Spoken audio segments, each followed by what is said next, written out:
Hey, Maker. So welcome to the Forum at a Glance, a weekly review of what's happened on the forums for the week of November 11th to November 18th. Let's begin with the week's top announcements. With winter holidays around the corner, Long for Wisdom shares the weekly governance cycle for the next 2 months. For the weeks of December 20th and December 27th, there will be neither weekly polls, executive proposals, or governance and risk calls happening, and normal coverage resumes on January 10th of 2022. Next up. Next up, the SES Core Unit shares a diagram that overviews each core unit's MIP 40, which they call the MIP map, as earlier mentioned. Their intended purpose is to create an interactive tool to explore all budget structures used in the DAO, and anyone interested in core unit budgets will find it easier to compare, contrast, and explore transactions by engaging with this new tool. Next, the Risk Core Unit presents a sample report on valuable DAI supply growth and risk metrics. This information is meant to support the KPI framework presented earlier by ACE in the monthly strategy review. Metrics from this report will be soon integrated into the risks dashboard for open access to the whole community. And moving on to the top 3 discussions. 0x Dennis from the DUX Core Unit takes a deep exploration into our low governance participation rate. They highlight several problems and their potential causes. They provide a list of potential solutions across multiple horizons and push for community discussion and feedback to help initiate improvements in low governance participation. Next up, following up on the strategy process review call last month, ACE moves forward by proposing to vote as a community on 3 to 5 most important strategic focus areas. The Real World Finance Core Unit team presents as a poll their own opinions for 3 strategic focus areas and ask the community whether there are other areas that we should also focus on.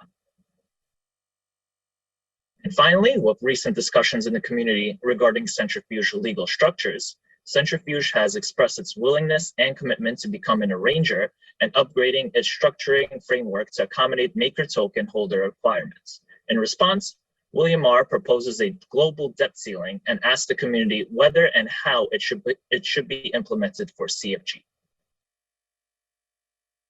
Moving on to our active signal requests. Ultra Shupi is signaling to the community and requests to increase the surplus buffer. He asked the community where we want to set the surplus buffer and whether we want to burn some of our profits. Next up.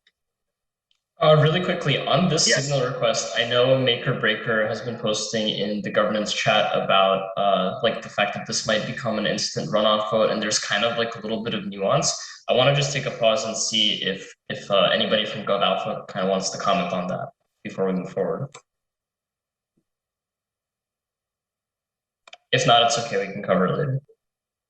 Yeah, I think I saw Maker Breaker here. You don't have to talk. Obviously, I'm happy to give my thoughts, but I'll give you a chance first.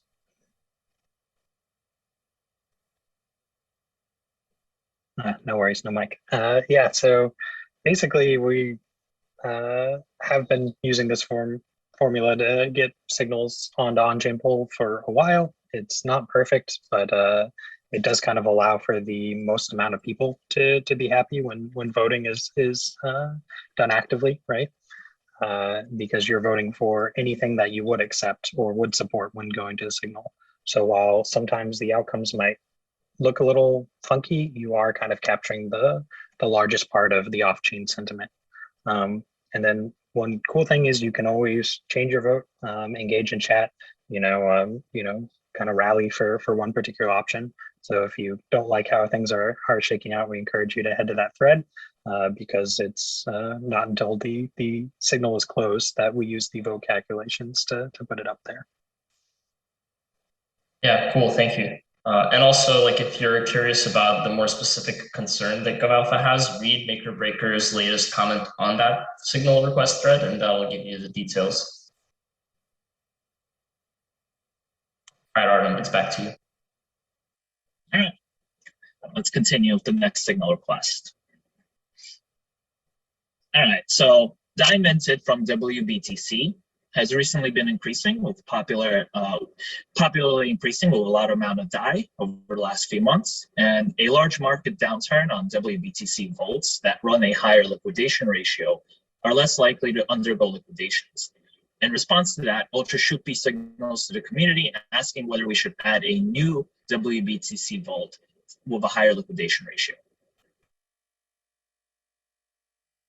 And then we have Bourbon asked the community to burn half of MKR in the treasury and use the remainder to vest core units. Next up, with no clear indication about what should be the source for MKR used in future expenses, MakerBreaker presents two options: use MKR from the MakerDAO treasury or mint new MKR using the pause proxy. Next up, with gas and ETH prices continuing to go up, our dust limits offer less protection against losses, and in response, Monet Supply proposes whether we should increase dust limits for all vault types. And moving into our final signal request, the original DSS vest stream for Governance Communications Core Unit was configured incorrectly, resulting in an unclaimed 39,300 DAI. Initially, the team believed they could slide through their 4-month stream period using the buffer and other savings. However, legal services and additional expenses recently arose, which pushed David Utro to formally ask the community whether they support a one-off governance request for a one-time payment of a little over 27,000 DAI. That's it for the Forum at a Glance. For more information, check out the Forum at a Glance post that includes a 3-point summary, evaluations and reports, ongoing initiatives, and help wanted.